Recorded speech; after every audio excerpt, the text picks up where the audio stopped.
Selamat datang kembali di pembahasan mendalam kita. Hari ini kita punya misi khusus nih.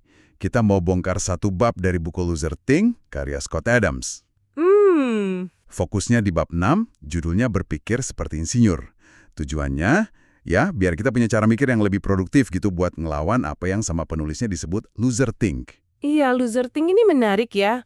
Penting dicatat juga, ini bukan soal bodoh atau kurang info kan? Betul, lebih ke cara berpikirnya yang kurang efektif, kayak jebakan mental gitu. Jebakan mental ya. Nah, tapi kabar baiknya, ini bisa dipelajari, bisa dihindari. Salah satunya, yaitu tadi, pinjam kacamatanya insinyur.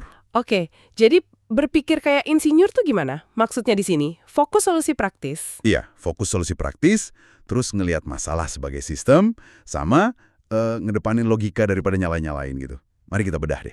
Oke, siap. Oke, kita mulai dari konsep pertama nih, yang lumayan bikin, gimana ya, penasaran gitu dari bab 6 ini. Kecemburuan profesional, professional jealousy. Oh iya. Sumber ini nyinggung fenomena di kalangan ahli ya, khususnya insinyur atau programmer. Katanya mereka sering banget kalau lihat kerjaan pendahulunya, langsung kritik pedas gitu. Iya, pernah dengar nggak tuh komen kayak, wah kode ini kayaknya ditulis monyet pakai pisang di keyboard? Nah, itu dia. Agak ekstrim sih, tapi intinya kan ngeremehin kerjaan sebelumnya ya. Betul, dan analisis di buku ini cukup tajam sih soal ini. Katanya, ini tuh nggak cuma kritik teknis biasa. Oh ya? Terus apa dong? Ada kemungkinan ini tuh semacam strategi, sadar atau enggak, buat naikin citra diri sendiri. Maksudnya? Jadi dengan ngerendahin hasil kerja orang sebelumnya yang mungkin udah nggak bisa bela diri lagi kan, si ahli baru ini seolah-olah bilang, lihat nih, gue jauh lebih jago. Gitu, kayak bangun panggung buat diri sendiri. Wah.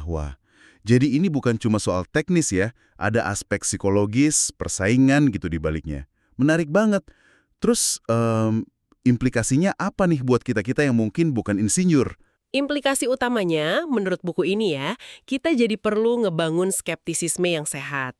Skeptisisme sehat. Maksudnya gimana tuh? Bukan sinis ya, tapi lebih kewaspada gitu. Kritislah sama klaim para ahli. Apalagi kalau menyangkut penilaian subjektif di situasi yang rumit. Sumbernya bahkan nanya kan, kalau para ahli aja sering skeptis sama ahli lain di bidangnya, masa kita enggak gitu. Jadi ya jangan telan mentah-mentah klaim hebatnya seorang ahli. Ahli berikutnya mungkin beda lagi pandangannya. Oke. Jadi berpikir kayak insinyur di sini, artinya kita perlu agak curiga, tapi cerdas gitu ya. Nggak gampang kagum, selalu nanya asumsi di balik klaim ahli. Betul.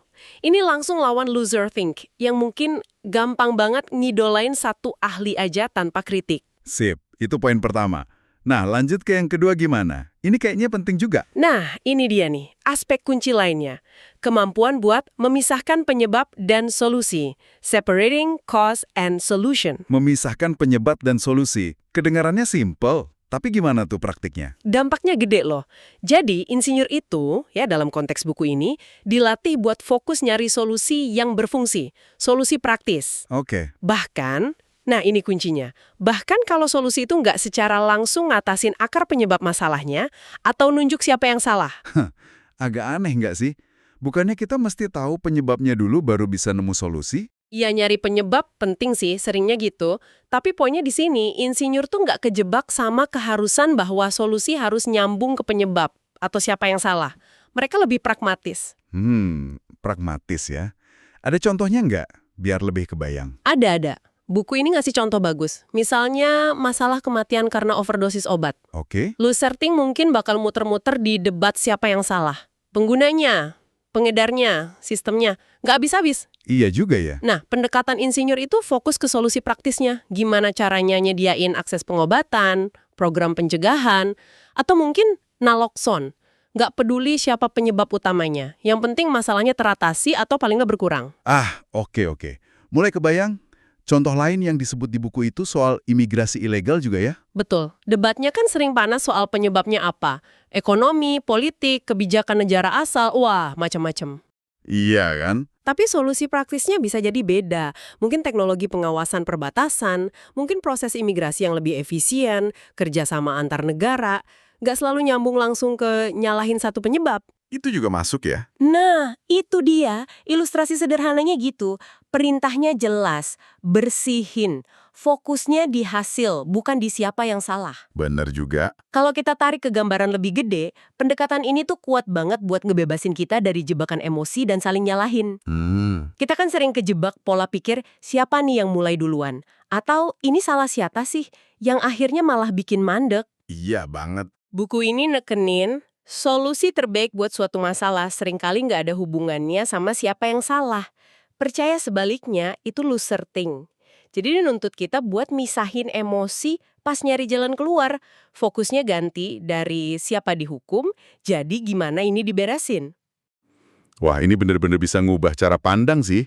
Jadi kalau di kerjaan ada proyek gagal nih misalnya, pendekatan insinyur ini bahkan dorong kita buat langsung nanya, oke, gimana kita perbaiki ke depan? Atau pelajaran apa nih buat proyek berikutnya? Gitu ya.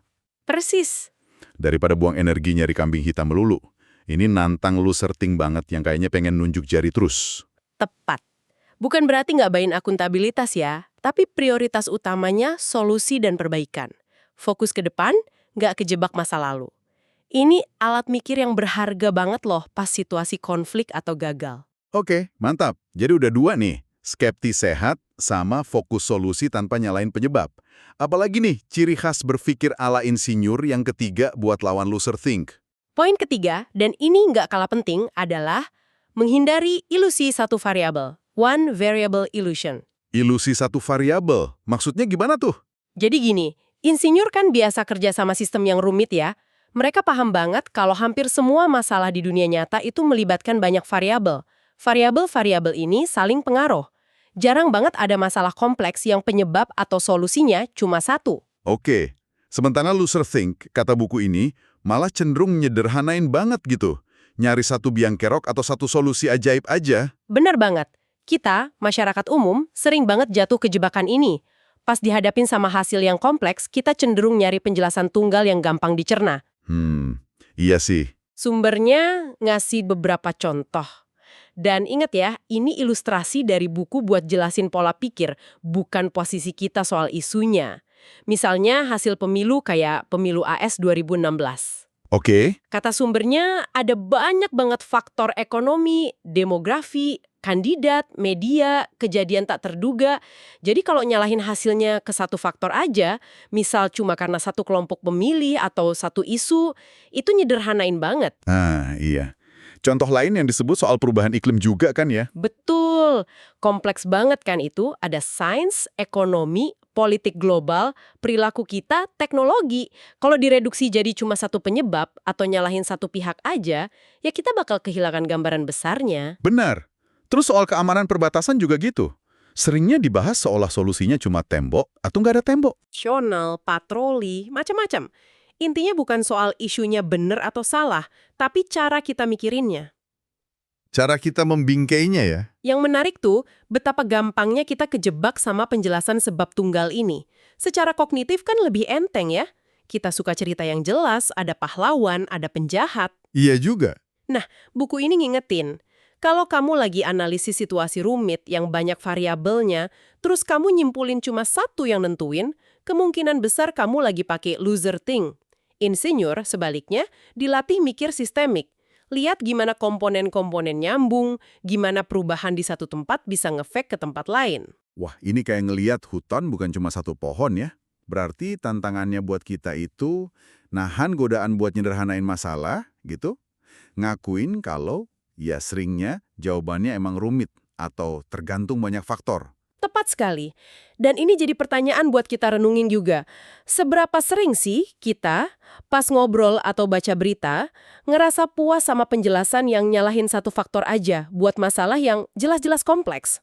Atau seberapa sering kita ngarep ada satu solusi ajaib buat masalah sosial yang rumit banget? Ngakuin kompleksitas itu langkah pertama keluar dari ilusi satu variabel ini. Ini perlawanan langsung ke loser thing yang suka jawaban instan dan simple. Oke, jadi kalau kita rangkum nih dari bab 6 ini, ada 3 senjata berpikir ala insinyur yang bisa kita pakai. Pertama, skeptis sehat sama klaim ahli. Sadar ada bias dan dinamika profesional. Iya. Kedua, fokus ke solusi praktis. Berani misahin dari urusan nyalahin penyebab. Betul. Dan ketiga, Yaitu tadi, nerima kompleksitas, hindari jebakan penjelasan atau solusi tunggal buat masalah yang banyak variabelnya. Gitu ya? Benar banget.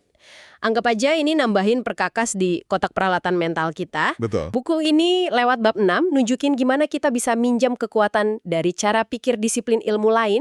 Kali ini rekayasa buat ngadepin dunia informasi yang makin rumit ini. Tujuannya, ya biar kita nggak gampang kejebak penjara mental atau bias-bias pikiran yang sering nggak kita sadari itu ya. Persis. Membantu kita membongkar bias-bias kognitif itu biar bisa ngambil keputusan dengan lebih jernih.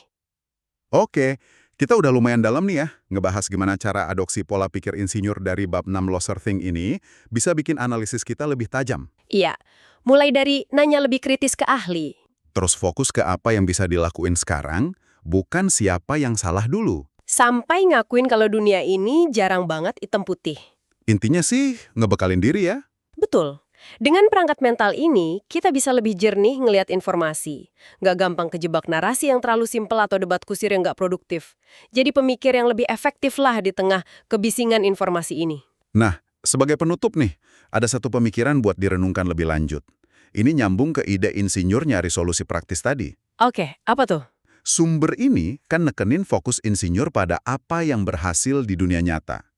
Pertanyaannya gini, gimana kalau kita coba terapin fokus ke apa yang mungkin berhasil ini ke area hidup kita di mana kita ngerasa mandek?